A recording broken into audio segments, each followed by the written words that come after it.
Rose McKenzie, I'm so excited to have you here today. You are the medical affairs specialist at Mira, a tool that I love, and you assist healthcare professionals and providers to successfully use the Mira with their patients. You are a fertility health coach certified in the Marquette method and symptothermal method of NFP.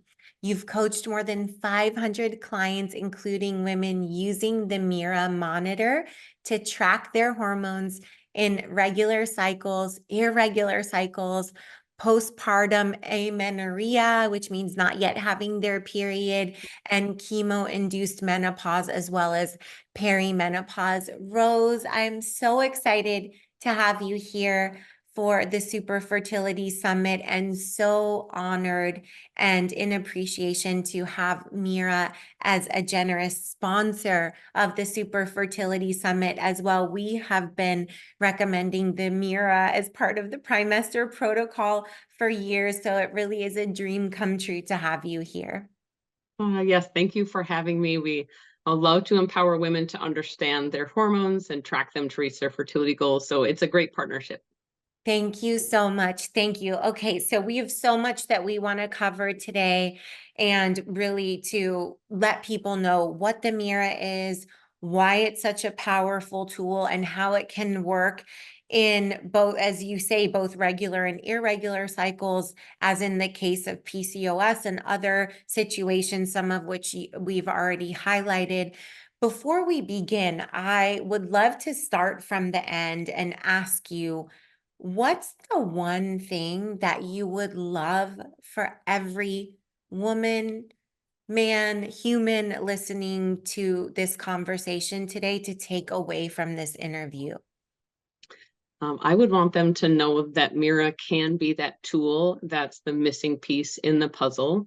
So when you begin using it, it helps you to see those underlying patterns and trends of your hormones, which really is above and beyond other tracking. So you can really see where the imbalance might be happening. So is the issue with estrogen or LH or progesterone or all of them? When we're tracking multiple hormones at once, we can really see the interaction between them. And again, those overall patterns and trends really show us a lot. Absolutely. I absolutely love it. And I feel like one of the things that's so important about Mira is that it's really put so much power back into the Mm. hands of the woman or the person who's tracking their Yes. their cycle. And we used to have to always rely on going into the doctor's office or the lab or ordering a Dutch test. And when the Mira came out, I thought, oh my God, what a revelation. And I just imagine that little by little, they're going to replace the Dutch test and we'll have the ability to do our Dutch test or something very similar to it at home and not just see a snapshot of what's happening with hormones, but really get a bigger and more longitudinal picture, which is so, Yes. so important. So I absolutely love it. And I think this innovation has been really groundbreaking and life-changing Mm. for so many, including Yes. our families in the Primester protocol. So thank you so much. Would you start by telling us just a little bit about the Mira and how it works and how it's different from other fertility tracking options on the market? We've started to touch on this a little bit, but tell us in a little bit more detail, please, Rose. Yeah. So Mira is the first at-home analyzer that does quantitative measurements of hormones. And it uses a technology called immunofluorescent, which, most of us don't know what type of technology most things are on the market, but it's on the same category as like a hospital laboratory reader. And so in that way, we're able to provide you, again, those quantitative results. It's the raw data, so you're not relying on an app to tell you its interpretation of the results. So there's no like manufacturers threshold ranges, and you're not having to manually read them yourself, looking for a fading line or a darkening line. It's again, the real quantitative measurements of the hormone are given to you. And that's empowering to really see, like you mentioned, the depth of like a Dutch test of all the hormones real time. So from day to Yes. day, you watch as they're happening. And that type of technology, because it's real time, you're able to, as a patient or as a provider, change things in mid-cycle. Maybe you've just found ovulation and now you're going to change what supplements you're on or medications. And so it really is putting, like you said, the power back to the patient of, you know, your data now, you can decide what to do with it. Absolutely. And also, if I understand correctly, Mira is partnering with providers and offices to help to get your data that you want to get to them so that they can also help you to make informed decisions. I think number one is that we as women, as humans, as the consumer, have the power in our hands, but then we also have the ability in real time to share these pieces of information with people with whom we want to share so that they can help us make educated and informed Mhm. decisions about what to do mid-cycle Yes. or when they're seeing a pattern over time. And so can you talk a little bit more about the transmission of data to Mhm. providers and how providers can use the data that they're seeing? Yes. Yes. So any provider that works with our team is given free access to the provider dashboard, which is real-time data, just like the patient's free phone app. So as soon as the patient syncs the data into the free phone app, it's then available immediately to the provider. So providers are able to, if they're meeting with their patient this afternoon, they can open up the dashboard, see the patient's data from today, the rest of the cycle, previous cycles, and have a very informed decision or conversation with the patient of what's been happening right now, what can we change, what has already happened. And the patient also has the ability to generate a report, which is a wonderful tool in the app. As long as they've tracked one cycle, they can generate a PDF report, and that can be securely sent through the MyChart or EMR to their provider. So if they have maybe a health coach and a provider and someone else on their team, they can share that data either through the dashboard or through a generated report. I love that. That's wonderful. Rose, can you tell us about the benefits of tracking more than just luteinizing hormone or LH? Yes. Yeah, so we know LH is important and it is an easy hormone to track either in blood or urine. It Hmm. tells us, that your body's trying to trigger the ovary to release the ripe egg. Um, but there is actual different patterns of LH, and some are better than others. And when Hmm. you start tracking it in the quantitative measurements, you can see very easily when the LH is starting to rise, when it's climaxing, and when it's declining. And that's an important piece to the puzzle. Are you having chronically elevated LH? Is your LH pattern not ideal? So that information tells us a lot. And we sometimes find women, I'll say, especially with PCOS, who have these suppressed LH patterns. So if you're a patient that's testing with LH test strips and you can never find a true positive or peak, Mira Hmm. actually finds that suppressed pattern. So it shows you that small change. And then if you see your progesterone rise, then you know that LH did trigger the ovary to release the egg. Now, the pattern might not be ideal still, but at least you're finding when ovulation was triggered. So Absolutely. our patients with PCOS have so many benefits. I think, Mira has become kind of a favorite with people with PCOS, and there's so many reasons. We could talk about this all day, but PCOS generally, there's not a good pattern of the hormones. And so when you start testing, you can see what type of pattern is it and where is the issue occurring. Hmm. And you can see your progress over time. So if you start testing and you might be tempted to be discouraged because the hormone pattern doesn't look very good, but you'll be motivated and encouraged as you continue testing and you see your hormones start to shift because of all the, as I like to say, hard work that you've been doing to improve or manage that PCOS. So Absolutely. PCOS is, like I said, one of our favorites. We have found that our PCOS patients self-report conception rates at about 55%, which Mm-hmm. I know most people would think that's not a very good percent, but the general PCOS conception rate is about 20 to 25%. So by Mm-hmm. using this higher technology and managing your PCOS well, you can double the conception rate and get to about 55%. Absolutely. That's wonderful. And then if you're doing the tracking and you're also doing the things that help to better regulate your cycle so that you see a pattern that is more fertile, and then, we know that that's also related to the quality of the eggs that are Yes. released, et cetera, and the health of the pregnancy going forward, then you should be seeing an even higher success rate. So that's really, really exciting. I love that. Rose, what do you think are the most exciting and concerning of the fertility trends that we're seeing in 2024? Hmm. I think I'm encouraged by how many people want to understand what their body is doing. So Mm-hmm. they feel empowered to, take this into their own hands. It's their body, their fertility, and by tracking it, that's really can motivate you maybe to change some of your lifestyles. So maybe you do need to optimize your sleeping patterns or minimize your stress because you're seeing effects on your hormones from that. We know, ovulation can be suppressed or delayed by stress. So we're really seeing a lot of people who are very interested in their health. And that's, of course, encouraging because anytime we are motivated to take care of ourselves, we're going to have better quality of life, longevity, and reach our fertility goals.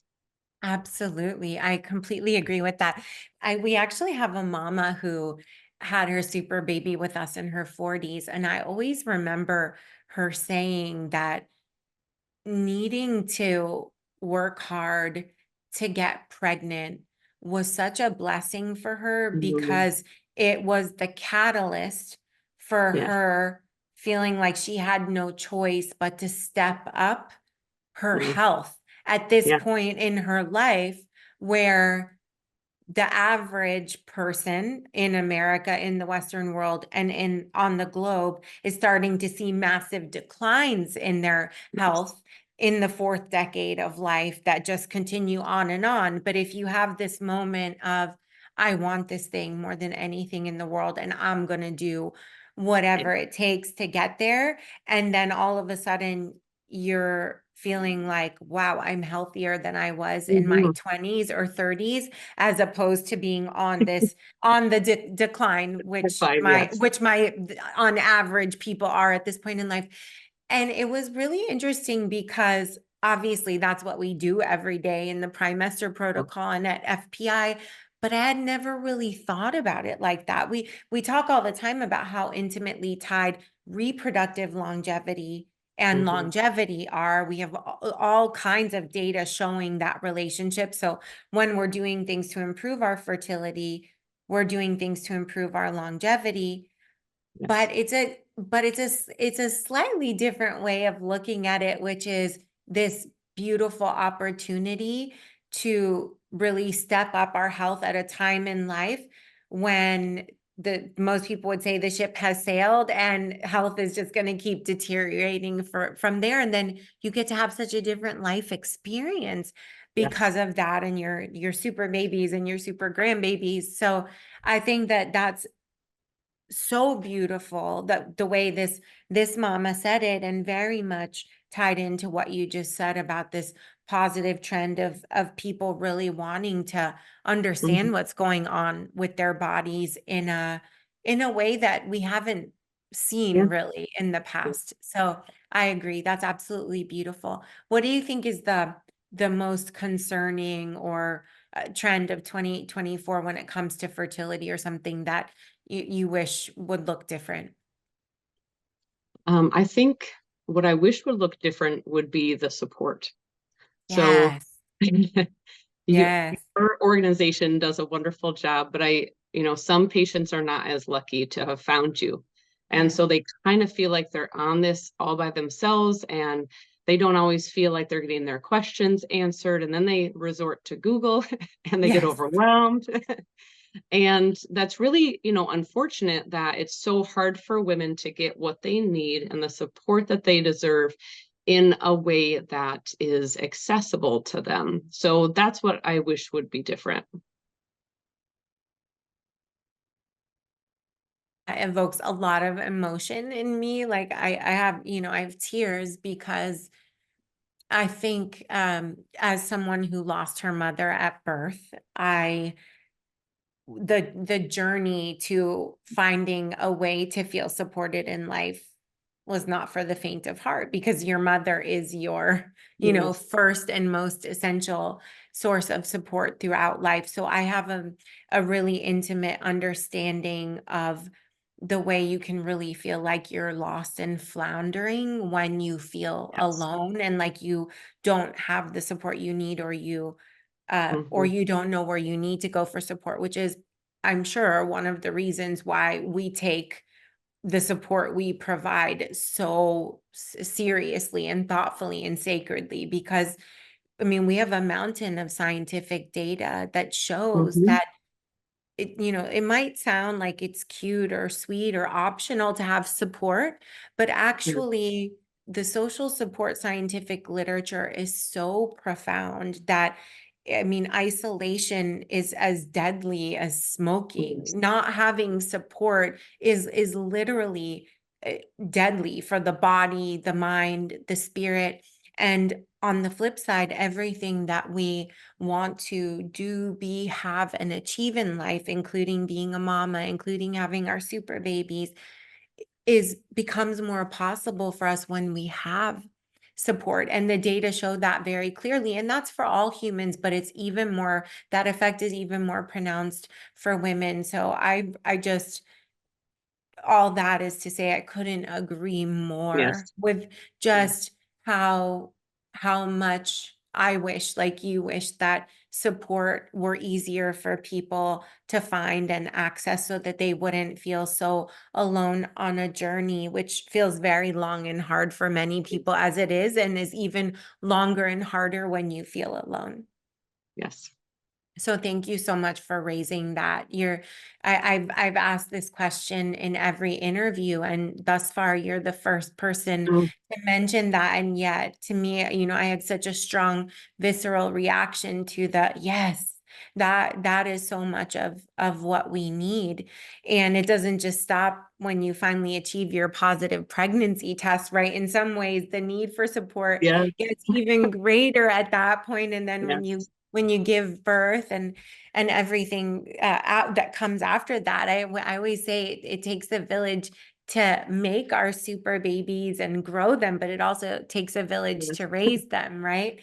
So yes, that's absolutely beautiful. Thank you so much for that, Rose. Thank you. Tell us, who would benefit from tracking their reproductive hormones. So, of course, Mm. anybody who wants to be pregnant in the near future, anybody Mhm. who's struggling to get pregnant, um, which is the vast majority of people in the trimester protocol have been, have come to us after trying to get pregnant for months, years, up to 2 decades. Now, I was telling you before we began the interview that now 26% of the mamas who come to us actually come in advance of trying, which I Mhm. love, because that's an empowering place to come from, to be proactive and planning ahead. But tell us which groups, who benefits the most from Mm. tracking their hormones. Well, of course, it can be anyone. If you have any interest to understand your hormones, we have people simply tracking their hormones for health reasons to say, no, I have, maybe they say I have pretty severe PMS symptoms. Does it have anything to do with my hormones? Well, of course it does. It does. So, Yeah.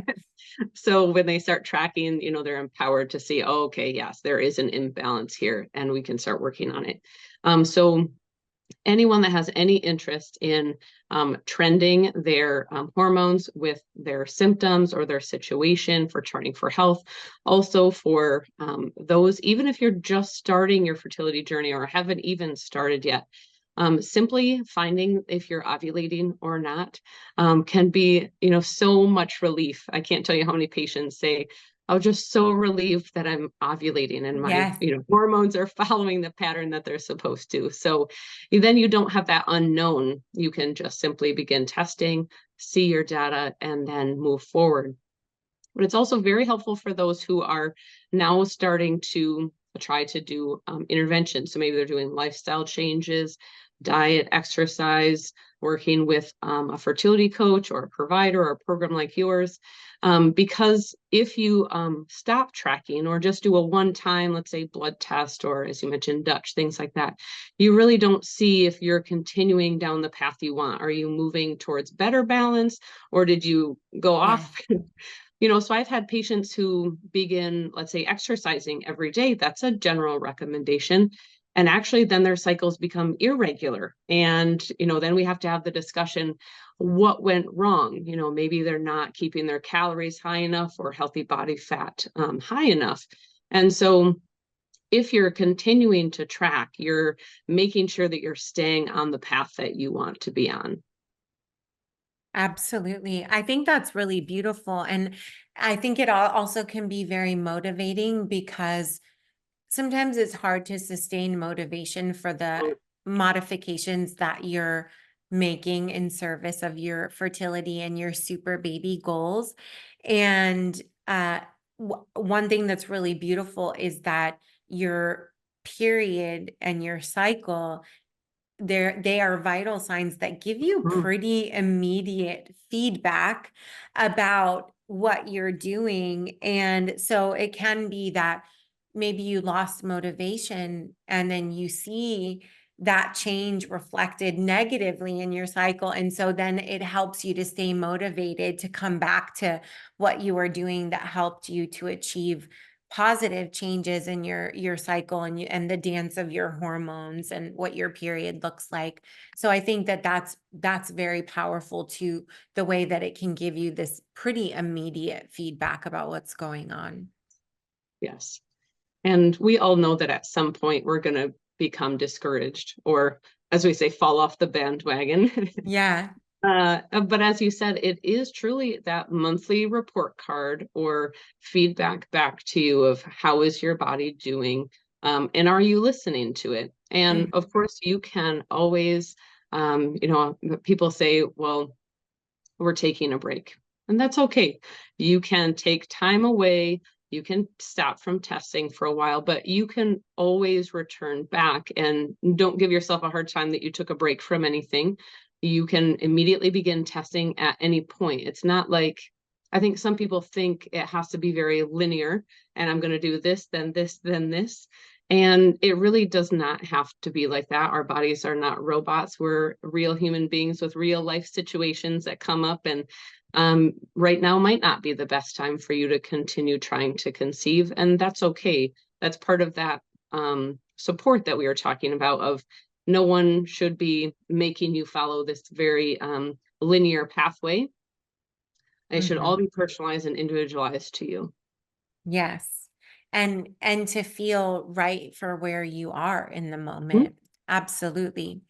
So what do you think is the most disruptive thing about the Mira? And I mean disruptive in the best way possible. So I know it's the first tool that that allows you to have quantitative measurements at home. And that in and of itself is incredibly disruptive and in a wonderful way. Anything else that you want to highlight? So talking about like the benefits or some of the challenges, which one would you like? Yes. I was Both? thinking more, I was thinking more about benefits, but I would love, but we'd love to hear both. Yes, Yeah, yes. absolutely. Of course, we have to be realistic and talk about Yeah. testing your hormones can be disruptive in the negative sense of you do have to collect first morning urine samples. Hmm. So we want to be very upfront of how this is done. But I think most people would prefer collecting a first morning urine versus going to the lab every day or every other day or even once a month. That's really disruptive to people. So It does take that commitment on your part of you are going to collect those first morning urine, you're going to insert it in the analyzer and then wait for the results. And just like it's a benefit that you can see real-time data, there's also the disadvantage of thinking one data point is the end of the world. Mm-hmm. My progesterone just dropped. Why did it drop? What's happening? And so we always want to encourage you to understand. I loved how you worded it, that your hormones play a dance. They're Yes. dancing. Yes. So your hormones do fluctuate a lot. And just as they fluctuate in the blood, you're going to see them fluctuate in the urine as well. And so remember, we're always looking for overall patterns and trends versus a single data point isolated on its own. And so be rest assured that continue testing, continue looking at that overall pattern and trend. And if you do see, a data point that you're concerned about, that's okay, log it, but don't hyper focus on that one data point because your hormones are expected to fluctuate. And when you are working with a program such as yours or a provider directly, they'll be able to look and see, are your hormones balanced? Are they following the correct pattern and trend? Absolutely. And I just have to say, from our experience working with thousands of mamas, that we have seen people conceive successfully in all kinds of cycles, Oh, yeah. including cycles when things don't look perfect, Yep. and the mama was worried about what the numbers she got and etc. Yes. So I think that's a very, it's really important what you just shared, Rose, that it really is, it's not just in the collection of our biomarkers and Mm, our fertility data, our cycle data. It's really a blessing and curse or double-edged sword yes. of the modern world that we live in, which is that we have more access to information than ever before, more access to information in an hour than people had probably in their lifetimes, in many cases. And that's a wonderful thing because we get to be so much more informed. We get to have so much more choice. We have to be, careful and scrutinize the sources of information. Like you were talking about going down the rabbit hole of Google. Well, that's enough to make people crazy. But then you add in the variables of anybody can be putting information out there. And, Yes. just because something is a top hit doesn't mean always that it's a credible hit, right? On Google. So it's wonderful that we have the access to information and with it choice and decision Yes. making. And sometimes the the amount of data and the amount of information can be really overwhelming and can really fuel anxious and kind of Yes. obsessive tendencies, which Mhm. are very much a part of the fertility experience when people are having difficulty getting and or staying pregnant, or it's just a really common thing for every people to get hung up on every detail because they're trying to solve the equation, Yes. they're trying to solve the puzzle. So thank you so much for that. I think that's really, really important to say. Thank you. What about disruptive and on the positive side, the benefits? Yes. Yes. So I think the disruption on the positive side is you may be shocked when you see what your data looks like. So, maybe you're having a regular cycle and a normal amount of bleeding. And then lo and behold, you start testing and you find that you have low progesterone, Hmm. or you have an issue. And sometimes that can be, a little bit alarming. But you don't have to view it as a negative. You can see this is now something that I get to work on. I think we feel powerless when we don't know what to do next, or is this clinically significant or not? Well, you can take that information and start making different choices and watch your data improve. And so it can be very empowering. I can't tell you how many patients that I start helping and I see their chart And I tell them, I can't diagnose you with anything, but I am concerned that you have a metabolic dysfunction such as PCOS. And then they Mhm. go see their provider, get a workup, and they come back and they're like, you were right. I do Yes. have PCOS. And I'm like, that's, now you know. Now, what are we going to do about it? So, what steps are we going to take now to improve your hormone balance so that you can, just be healthier if that's your goal? Or if you're trying to achieve or trying to avoid whatever your fertility goal is, I'd like to help you on that. So, I think, to summarize that, it really is back to that empowerment of you now know what your hormones are really doing. And then you get to Mhm. decide what do you want to do with that information.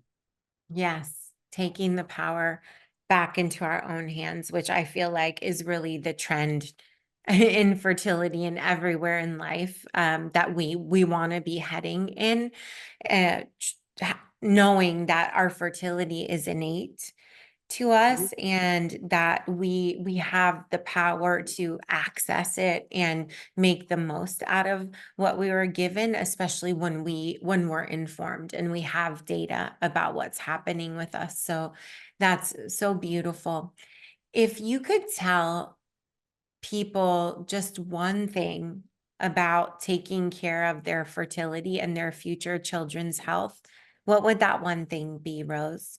Ooh, that's a hard one. It's a big one. It's a big question. Oh, I think what I always go back to is you deserve to have the resources that you need. And of course, that's not really one thing, right? A resource on nutrition and then a resource on best exercise, that can really bloom into a lot of things. But Mhm. um, ultimately, you should always be advocating for yourself to have those resources. So whether you seek them out yourself or you get them from a program like yours or a provider, but always not settling for what you're just told outright.